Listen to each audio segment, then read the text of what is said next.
കുന്നംകുളത്ത് ഓടിക്കൊണ്ടിരുന്ന സ്വകാര്യ ബസ്സിൽ നിന്ന് പുകയുയർന്നു. രക്ഷപ്പെടാൻ ഗ്ലാസ് പൊളിച്ച് പുറത്തു ചാടിയ ഒരാൾക്ക് പരിക്കേറ്റു. ഓടിക്കൊണ്ടിരുന്ന ബസ്സിന് തീപിടിക്കുകയാണെന്ന് ഭയന്നാണ് ഇയാൾ ഗ്ലാസ് പൊളിച്ച് പുറത്തു ചാടിയത്.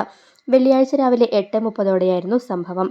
ഡീസൽ പൈപ്പ് പൊട്ടിയതിനെ തുടർന്ന് കോഴിക്കോട് നിന്നും തൃശൂരിലേക്ക് പോവുകയായിരുന്ന ബ്ലൂ ഡയമണ്ട് ബസ്സിൽ നിന്നാണ് പാറേമ്പാടത്തെത്തിയപ്പോൾ പുകയുയർന്നത്.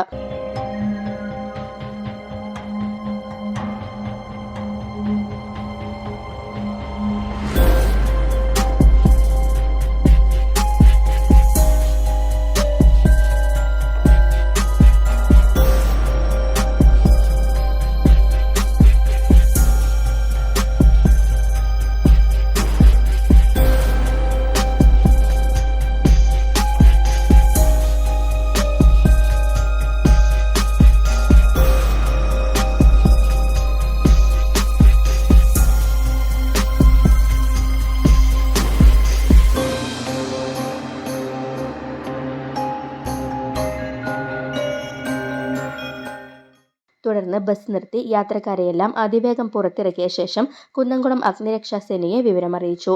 അഗ്നിരക്ഷാസേന assistant station officer Benny Mathew, senior officer Raveendran എന്നിവരുടെ നേതൃത്വത്തിലുള്ള സംഘം സ്ഥലത്തെത്തി ഡീസൽ പൈപ്പിന്റെ തകരാറ് താൽക്കാലികമായി പരിഹരിച്ചു.